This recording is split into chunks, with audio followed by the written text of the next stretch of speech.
I realized kind of how much of my life I was missing for the sake of my industry, and I decided that I needed to switch my script up a little bit and prioritize the life side of the equation, and the irony is when I did that, the career side kind of kicked up along with it.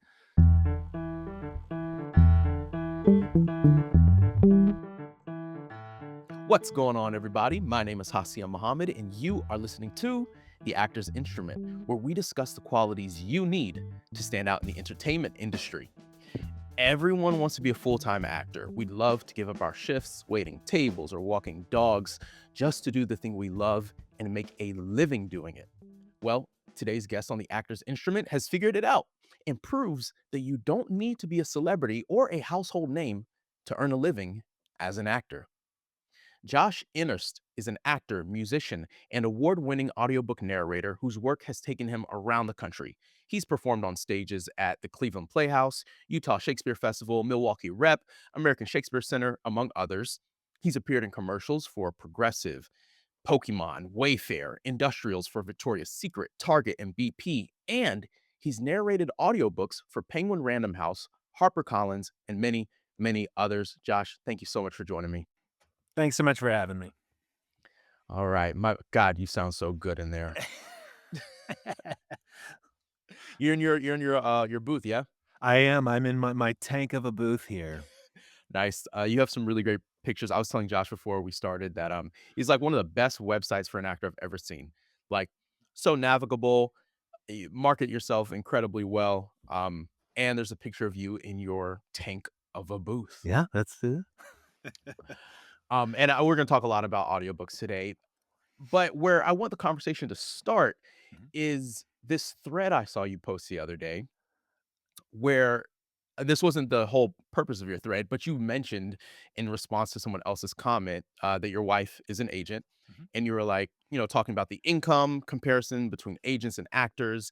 And you were like, yeah, she makes about as much as I do as a full time actor. And I just paused because I said, as a full time actor, here's a friend of mine who I know like doesn't work in any of the major markets. Again, like I said in the intro, not a household name, but he identifies is a full-time actor, right? So, Josh, Yeah. you consider yourself a full-time actor. Mhm. What does that mean for you? For me, that means that my time is not split between kind of a survival job that is its own world and kind of separate from my work as an actor, and I can focus on being really 100% available for whichever medium I happen to be working in. That sounds incredible. Yeah. Sounds Well, nice. there's a secret to that. The secret is keeping your living expenses low. Ah, listen, also fair, also Yeah. fair. And you live in Ohio, that's your Mhm. permanent residence. Yeah. How is it possible to be a full-time actor, regardless of living expenses, not working in one of the major markets? Yeah, I mean, it's tough. Like, I wouldn't sell the idea that it's easy and I'm always fully employed and rolling in dough and success, right? It's tough, and I will say I've only been here in the Midwest full time for about 5 years. Okay. I followed the work for about 12 to 15 years in the regional theater scene Mhm, and, built my network and my career doing that, and mhm. then chose when I was in residence at a company for about 5 years, and when I left there, we were looking for a change, and we kind of sat down and had that conversation of, now's the point where I feel like moving to the city makes sense. I'm union, I know the industry, I have my contacts, but we ended up deciding to be near family because that had never been that had never really been able to be a priority in my work and in my life, and so we just landed in the Midwest to be near some aging grandparents, and I'm glad we made that choice because 'cause they're gone now, and so we had some great time with them, and then it took off. I was really surprised. I just didn't know this market. I didn't expect to find a really good agent, and then my wife, you mentioned she's an agent. She got hired at that same agency as an agent, and Oh, now sick. she runs the Ohio office. And so because of that, really, I have a little bit behind the scenes picture of what's going on in the region, what's available, what's the type of work Mhm. that's here. Mhm. Um, so yeah, I would say it's not easy, but it can be done. That's wow, that's really awesome because it sounds like you guys prioritize your lives as humans first, Yeah. and then look what doors it opened for you. Yeah, that's been a big thing that my mid-30s hit and a lot changed for me in my career and kind of my Mhm. mindset. And one of the big things that I shifted was I realized kind of how much of my life I was missing for the sake of my industry, if that makes sense. And I decided that I needed to switch my script up a little bit and prioritize the life side of the equation, and the irony is when I did that, the career side kind of kicked up along with it. So it just was a mindset shift, I think, for me. Dude, I love that. I'm big on, like, your life as a person over not over, but prioritized alongside one's career, Yeah. right? I've just seen too many actors who have done nothing but prioritize their career and still don't have a great career, to their standard, and don't have a great life to their standard. Sure, yeah. So it's like, well, shoot, if that's a possibility, I might as well at least the one I can control potentially, I might as well take complete advantage of that. Yeah, and I think it makes the work better, Mhm. when you have that kind of balance and to be clear and honest, like, I don't think it's a balance that I'll ever find. I think it's a balance I'll always pursue, and Mm. I'll always kind of be chasing that pendulum swing of trying to find, where am I happy and healthy mentally and in my life, but also engaged in the industry. Because 'cause you're right, being out of a hub is tricky because you miss opportunities, you miss classes, coaching, workshops, casting opportunities, so you have to, like, find ways to really intentionally be part of the ecosystem even if you're locationally in a different place. Sure, sure, sure. Now, amongst the different mediums that you do work in, Mhm. so a lot of commercial, theater, audiobook narration, is there one that tends to be more consistent than the other or potentially more lucrative than the other? Right now, it's audiobook work for me.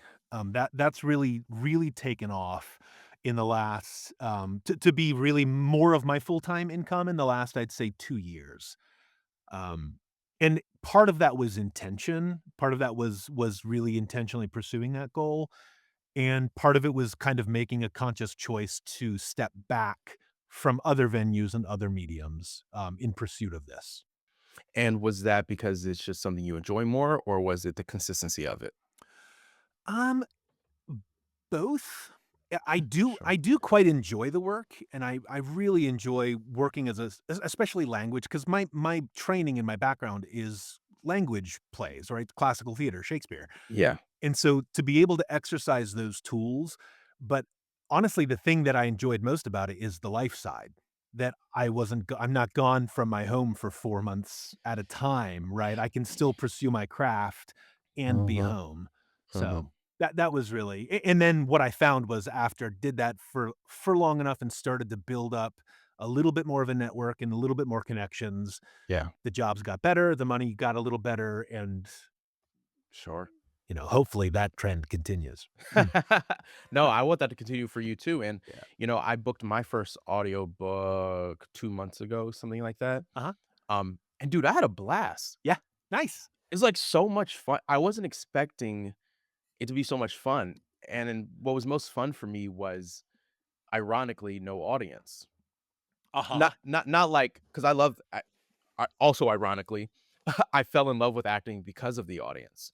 Uh-huh. Like people clapping, cheering for you. What I mean by Mm. what was nice about not having an audience, um, I don't even mean like the audience that comes to I mean maybe like even just like industry partners, like the critical eye, right?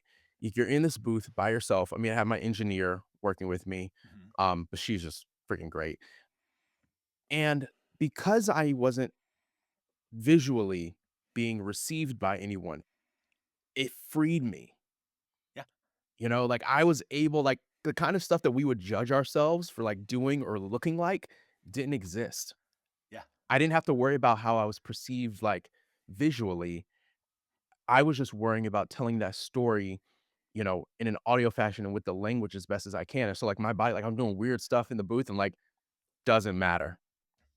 Yeah, it's funny you say that because I occasionally think of this booth like a mask, and Mm, Yoki Ueda has that great line in The Invisible Actor where he talks about mask work being such a door to freedom because you have a wall of protection around kind of whoever you are, and it weirdly unlocks vulnerability, to be behind the mask. So, yeah, that's a good analogy, I see that, yeah. absolutely. And I just finished reading that book last month. Oh, it's such a good book. It's so good.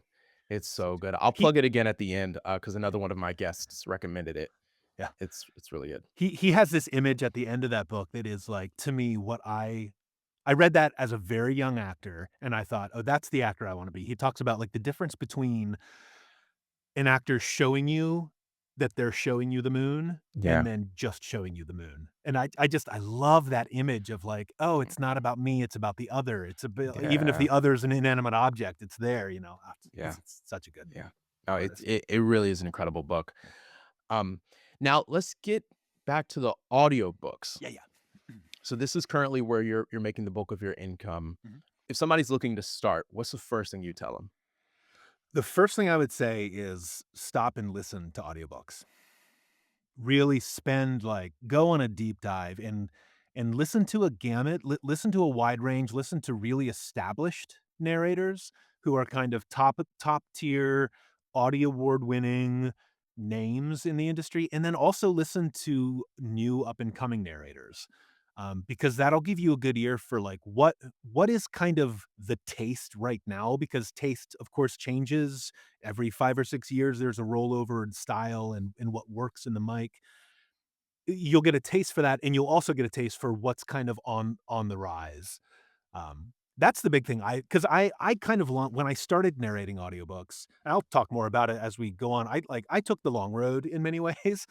Um, but it wasn't until I was narrating for about a year or 2, very part-time, very haphazardly, that I really sat down and was like, "I need to engage as a participant in this medium and listen a lot more," and really that's where I learned a lot about pacing and about energy in the booth, was just listening to other. I mean, it's like sitting in a rehearsal hall and watching really good actors work. You learn so much from that experience. No, absolutely, absolutely. And that's a trap I fall into sometimes when I try new things is because I pick up things very quickly. I tend to skip the step of like you said observing and you know regardless of how good you are at the start, having a true beginner's mind. If and for my listeners out there who are listening to you, Josh, like that's his voice, guys. Like he's not putting on. This is not his narrator voice. That's how he sounds. My NPR voice. Um, No, that phrase, you having a beginner's mind, that's something that I do have to remind myself, and I think it's a challenge for actors who are a little bit more established in their career who switch to this work, is really finding that student's mind again, because you're using a skill set and a tool set that you're used to using and you're good at using, and you're gonna have to learn how to use it a little differently in the booth, obviously, because it's a different medium, it's a different audience, but there's a lot that comes with, like, just networking and getting to know, starting over again at the bottom and working your way up, that really that beginner's mindset is a good way to approach it. Absolutely. Now, speaking of your incredible voice, does one need an interesting voice to get started? Like, do they need to sound like a narrator, whatever that means? I don't think so. I mean, a lot of the challenge that I've found is finding what your voice is, because voices, I mean, every voice is different, and what works for you and what is your vibe might be totally foreign to another narrator. In fact, it's funny, now when I'm on set, I used to kind of be like, "Oh, this is cool." I'd always at some point, a sound guy will always say, like, "You should be like a radio DJ or something." Now I'm like, "Dang it." I think I'm trying to get away from that Mhm. stylized, heightened, and just find what my voice comfortably sounds like. Um, Sure. but But yeah, hey, no. it's working out for you. So, listen, don't fix what's not broken. Um, so okay. So listen to audiobooks. Yeah. Uh do I need an agent? Do I need to put together a reel?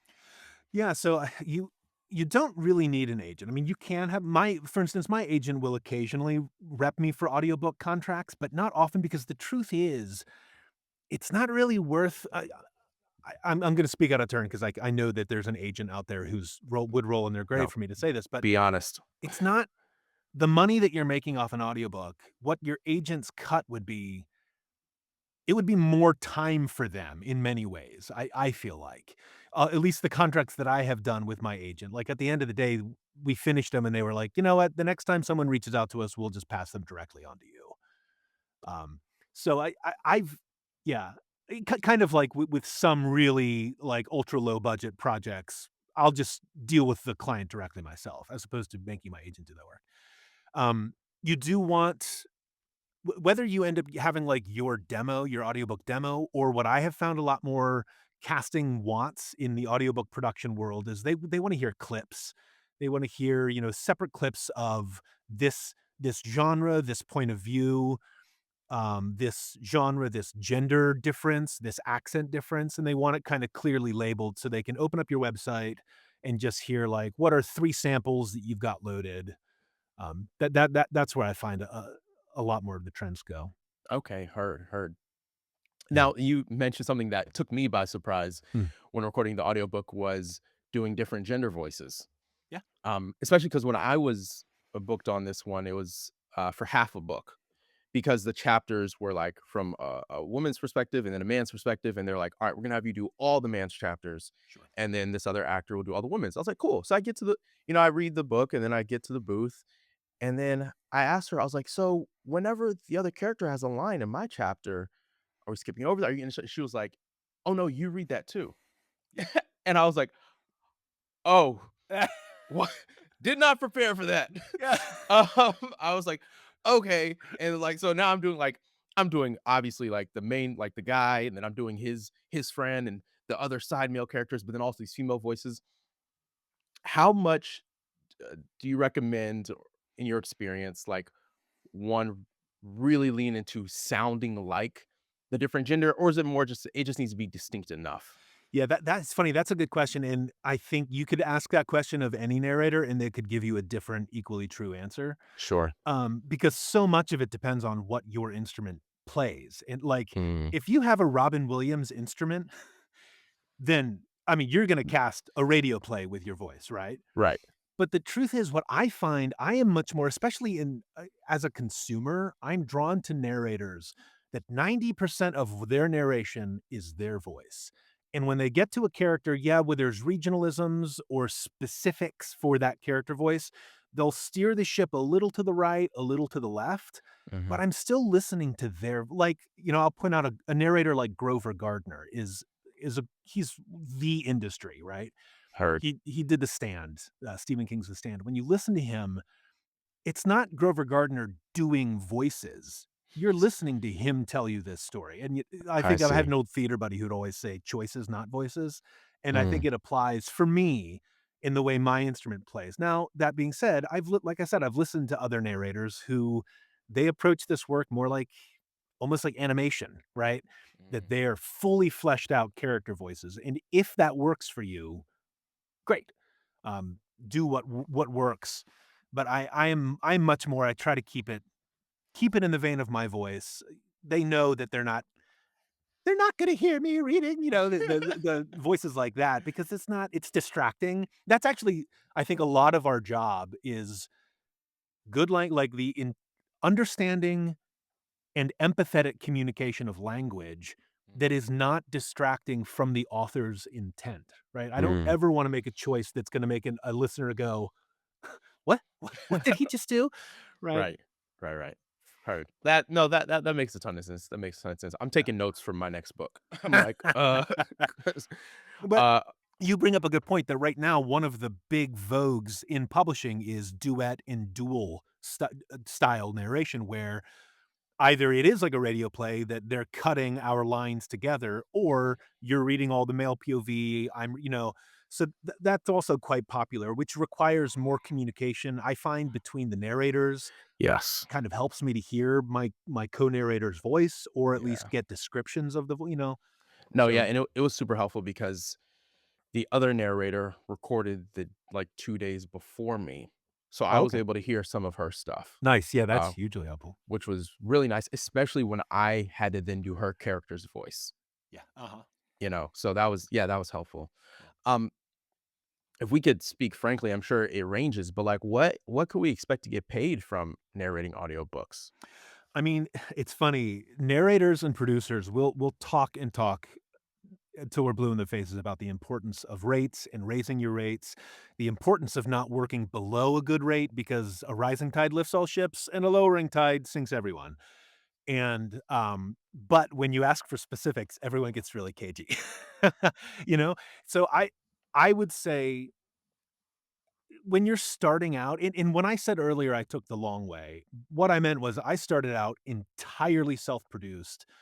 No workshops, no coaching, no classes. My first time working in audiobooks was my first book on ACX that I was self-producing and I was engineering. So I learned through the hard school of knocks, in a lot of that way. And so for me, starting out, my rates were real low when I was starting narrating, right? And once I kind of learned more and got a better understanding and started raising my rates, now I would say I don't have a rate, I have a range of rates. Um, and hopefully that range of rates is increasing year by year or every other year with new producers and new publishers. I would say I think if you look on SAG's website is a good starting point for rates. They're again, they're gonna be really vague. They'll even say, there is no set rate. But usually you're looking between 230 and 275 per finished hour, somewhere in that range, which is gonna cover my cost of narration, and if I'm self-producing, I'll just bump that rate to cover my post-production, basically. Copy, copy, But and that rate mhm, will change narrator by narrator and region by region, you yeah. know? Well, it's also, I think, an important thing for the listeners to also understand what you said, finished hour. Yep, yep. So if you take 7 weeks to record your book, like, you're getting paid for the finished runtime of the book, not the time you were in the booth. Yeah. 7 week that was an exaggeration, if that wasn't clear. Um, That'd be a long time in the booth. but so would you say for yourself, um, we can thank you for that dollar amount Yeah, range, 230, 275. That's helpful to know. yeah. Like, how many books do you record on average per month? Oh, it again, it changes. It changes month to month. It depends how good I've been about hustling, because you still gotta hustle, and you still gotta stay in contact, you still gotta submit. My goal is usually and I will say, I have learned through some mistakes to set my goal as the most generous schedule I can give myself, right? I have a friend who always says, "Aim low, deliver high," right? Plan for more time than you need in the booth, and then deliver early or just get the thing done and move on. I try to plan for about 2 plus finished hours of audio in the booth per day. And now, if I need nose to the grindstone, I can do more than that. I can do less than that. But that's a good goal because I'm also like, I'm not in the booth at 9 a.m. recording until 5 p.m. I'm still doing auditions, both voiceover. I'm also doing auditions for my agent. I have dogs I gotta walk. I have a garden I Yeah, gotta, I got life. And so I try to aim for about 2 finished hours of audio per day. And then if you gauge like average book length is between 8 to 12 hours, mhm. then do the math of that's kind of my monthly goal. Bet, bet. So, your monthly goal is, like, 1 book per month at a minimum. I mean, at a minimum, it usually ends up for me. Again, we're talking about runtime because each book is going to be a little different. Sure, I'm sure. I'm aiming. I usually am getting between 2.5 to 3 books per Go month. Oh, I understand, but You know what I mean? Yeah. you're okay, so you get 2.5, 3 books, but your goal is based on runtime hours. So, Um. like, so if there's a book that's, like, quite lengthy, you may feel comfortable being like, "Hey, I don't need 3 books this month Yeah. because this one's gonna" Yeah. So Eh so like this actually last month this happened. I had really booked my month full. Mhm. Each kind of I was gauging. Okay, I'm gonna be. let's say this 10 to 12-hour long book, if I'm in the booth 2 finished hours per day, which is about 4 to 5 hours in the booth total. Mhm. Um, if that's my goal for this month, I'm pretty booked. I had 3 projects that month. I had some wiggle room, and I had a publisher reach out with a really good book that they needed right away, and it was Uh-huh. 13 hours, and I was like, "I can do it, and I'm gonna hate every moment of my life." And so I was able to say, "Not I'll pass on this one, maybe next month," because I've made that is a mistake that I think a lot of starting narrators make, because if you're new to the freelance mindset, if you've come from a different career, even within the industry, like, scarcity mindset can really drive you to overwork yourself as a freelancer, and then the work suffers, your instrument suffers. So I've learned to pump my brakes and kind of give myself more time than I think I need. I found that to be helpful. Nice. Well, it sounds like you've found a system and a methodology that works for you and your schedule and your lifestyle. Mhm. And speaking of which, so how do you balance this work with the other mediums that you work in? Because although this may be the main moneymaker, like, dude, you've done so many commercials, industrials. I know you're a regular at many theaters around the country. How do you balance it all? I am learning that better. Better and better each He's like, day. balance. I I did get to a point where I had to make a tough call about 2 years ago, um, because I was doing I was doing audiobook very part-time, very haphazardly. I was treating this like a side gig, and unfortunately, I had gotten to a point where publishers were starting to take me a little more seriously, which was good, but because of that, I needed to be more reliable with my schedule. I needed to be able to, you know, kind of predict in the next 2 months I'll be available, or the next 3 months I'll be available. And what I found was doing theater gigs really took the wind out of that sail, and I found every time I was coming back, I felt like I was trying to start my engine over again and keep in contact. So now I have gotten to a point where I've really limited the amount of time I spend away. I think in the last I couldn't believe this. The first time in my adult life, I took a year away from theater, and I only did 1 job, and that was terrifying. That was terrifying, but it ended up paying off because it kept me more available in the booth. And, you asked earlier about kind of balancing how do you balance being a full-time performer without a side hustle? It does take sacrifice and it takes a team, I'll be honest, but the benefit of that is, especially for my agent, I book a lot because other actors aren't available. That'll Because they yeah. they have day jobs, and I don't begrudge them that, right? You gotta live your life. You gotta take care of your expenses. But I do book a lot, and I have my ego is fed in other ways. I don't care about that. That I th Actors who aren't available, and my schedule is completely available. So it's trying to find that balance of getting out of scarcity mindset and Mhm. really getting into planning and kind of Yeah, figuring out how do I sow my field throughout the rest of the year that's I'm gonna be reaping work in the fall now, yeah. you know? No, that's awesome. Yeah, because like, if you book a commercial, that's gonna shoot for anywhere from 1 to 3 days, then you can say, "Well, maybe I'll just load up on my narration hours Exactly. on the other days Or and book on." communicate. I just need to reach out to my producer and be clear about, I'll be out of the booth these 3 days. Mhm. I don't plan on it delaying the project, but I wanna give you as much of a heads up, that kind of stuff. Heard, heard. Love it, love it. And also, the thing with taking some time away from theater, um, I'm kind of in a place where I'm being a lot more selective about leaving town as well. Mhm. Um, and Yeah, it is tough. congratulations, and I know you're recently married. Yes, sir. Recently Yes, now, sir. it's been a bit, right? It's been about a year and a half. Yeah. Yeah, yeah. Thank you. And it is tough because it's like, especially when I'm like communicating with my agents, and they're actually pretty great. They understand, but it's one of those things like, it's not that I don't want to be working, it's not that I don't want to be working, but it's like, as you were saying, when you're trying to craft a particular lifestyle, it does require sacrifice. And I have not figured it out. I'm still trying to figure it out. I'll be 30 this year. And so, still on hopefully will be the younger end of my career range.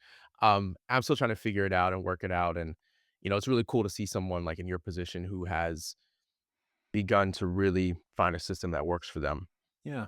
I mean, it does it takes a village to figure it out, to be honest, but, Yeah. like, getting to a point where I'm not being reactive about my career, I'm being intentional. Even though I was intentional with my goals for a long time, I still was reacting. I still was like, "Gimme, gimme, gimme, gimme. Oh, a job," as opposed to really pumping my brakes and planning out and thinking, like, "What's gonna move the needle towards a goal, towards something I don't have career-wise or whatever," and it requires a little bit of sacrifice in that way, but Now, do you ever worry that you're going to have to pick up a side hustle outside of the industry again? Because you've completely stepped away from anything that's outside of using your instrument as an actor. yeah, I mean, I do, occasionally, um, and sometimes I dream about maybe maybe a non-acting side that about 3 or 4 years ago, I found myself studying, like, researching how do I become a plumber in my in my mid-30s, right? I occasionally will dream about it. Mhm. Um, Something a little easier. right, right. And I did, I have taught before on the university level, but that's a whole 'nother bag of concerns about arts education in America and all of that kinda stuff and whether I wanna be complicit. Um, Mhm. uh, for me right now, no, I'm not really worried about that. Nice. I don't I don't foresee that being an issue because it hasn't been an issue so far, and if it is, I'll Yeah, cross that bridge when I get to it, you know? my man. I love that. Yeah. Now, if you were to take a step back Mhm. Yeah. and look at your career where you're at today, how does that line up with where if you had done the same exercise 10 or 15 years ago? You know what I'm saying? To say like, "Oh, where do I want to be in 10 to 15 years?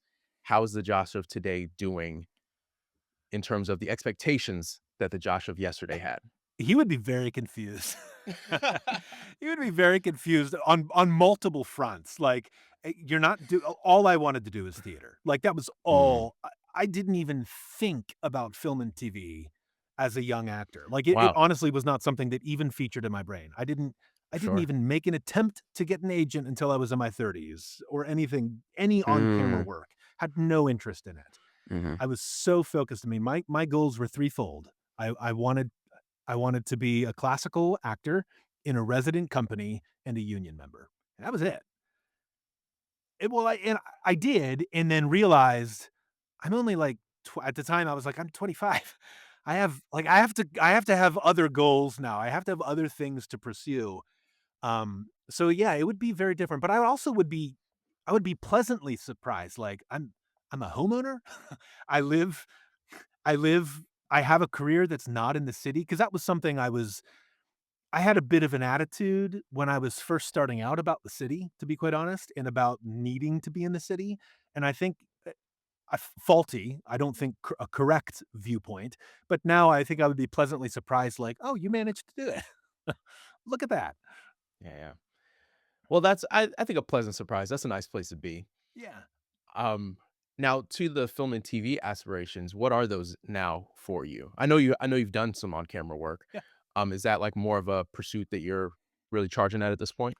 It kind of as I'm able to balance it with I'm really focusing on the audio work primarily, only because I've seen the benefits of being in the booth every single day. I've grown as both an artist and also my network, but I wanna continue to grow as an artist and film, TV, the kind of that naturalistic and it's not naturalistic, it's pseudo-natural, it's a heightened naturalism that that is fascinating to me and a challenge for my brain in that when I do it, all I'm thinking about are the gears and the technique, and I wanna keep pursuing that until I can get to a point like in theater where I don't really think about the gears and the technique, I just do the thing.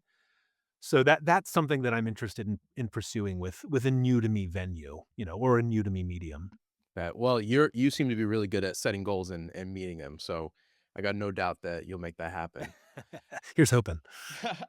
Now, my final question for you, Yeah. I ask every guest, what is the defining quality that separates you as a storyteller? Oh, that's a good question. What makes Josh Innerst special? I wanna say, no, I'll be honest. I'm a workhorse. I'm a workhorse. I have never I think partially because when I was young, I didn't know any better, and I had a lot of unearned confidence, and as I've gotten older, I've lost some of that unearned confidence, but I've never been particularly fixated on talent and ability. I've always been interested on just showing up and doing the thing, which is a double-edged sword because, of course, you need ability and you need talent, and you need training. But I learned, I mean, I toured for many years, and when you tour, you begin to understand that, you know what, the most important thing for a successful endeavor here is not to have God's gift of genius actors descend into the room. It's to have somebody who is gonna show up on time, gonna be good at what they do, and be pleasant to work with. And for me, I really prize being a workhorse and showing up and doing the job, you know? And I can attest to that. I didn't say this before, but to our listeners, Josh and I did a show together a few years ago at Cleveland Playhouse. We did the Three Musketeers. Oh, it was a blast. He was the Rochefort to my Rochefort. D'Artagnan. Um, and I can attest that, dude, you are a workhorse and you're professional. Like, it's funny because the whole conversation today has been about being a full-time actor, and like that's really how, at least as an observer, that was my takeaway working with you. I was like, that's what a professional looks like. Oh, I mean, that means the world, man. Yeah. And I'll give a super specific example. Oh, boy. Um, so there was one night, guys, this is a crazy story. Because I also consider myself a real professional, but Yeah. I screwed up. I forgot to put a prop in my pocket. I forgot about this. And I didn't have anybody remind me, like nobody, because I will always handle my business, right? So I was supposed to have a wallet in my pocket, and we're sword fighting, ting ting ting, and I pull out the wallet, and I say a line like, I said I have a letter to visit the captain, and it's here in my wallet. And one night I reached for the wallet, and it wasn't there, and I was like, oh no, and it was involved in the choreography. I think that I handled the moment pretty well, but what I was more concerned about was how Josh was gonna handle it because his character had a whole moment after our fight about the wallet and the note. And I kid you not, I'm not just saying this. Genuinely, I notice it's not there. I take like half a second to improvise. I just use my hand instead of the wallet. I was like, "Oh, in my wallet." I just like tapped like, "Yeah, it's in there." I smack your sword out the way. We continue the fight, and I laid down and I go, "Josh will take care of it." I kid you not, like, I never felt safer in the hands of another actor. I was like, "Thank God it's Josh," because nobody will know, and sure enough, dude, like, without missing a beat, like, you handled the rest of that scene, and it was I don't think the audience was the wiser. No, I don't think they were. Yeah, that was fun. It's funny, I now got to the point where I live for those moments on stage. I love problem solving in front of an audience because it's like a lesson in, are you actually in the world? Yeah, Are right? you seeing and are you responding to the world around you? Yeah. Do you know the world enough to improvise within it? No, that's a huge learning curve as an actor, and that was such a good example. So man, Josh, dude, thank you so much for joining me And thanks today. for chatting. This has been great. Yeah, I just know so many actors, including myself, who like the goal is to support ourselves as artists, to not have to do all the other side stuff. And it's just really great to see an example of somebody who's doing it and who did not require celebrity or stardom or even a major market like New York or Los Angeles to make it happen. Yeah. So thank you for being a great example. Thanks, man. Thanks. I've loved it. And to which I would say that all of that's true. And if you're a young artist in one of those major markets, you've got opportunities. Like explore them, stretch yourself, keep a student's mindset, keep a beginner's mindset, and you'll go somewhere. Boom. Yeah. All right, Josh, thank you so much, man. Peace, mate. If you enjoyed this conversation with Josh, then you'll love the recent interview I did with the Penguins' Louis Canchelmi, where he also discusses The Invisible Actor by Yoshio Oida. So be sure to check that out. Thank you so much for tapping into this episode of The Actor's Instrument. Huge shout out to our co-producers over at Red Letter Entertainment. We'll be back next Tuesday. Till next time, y'all. Peace.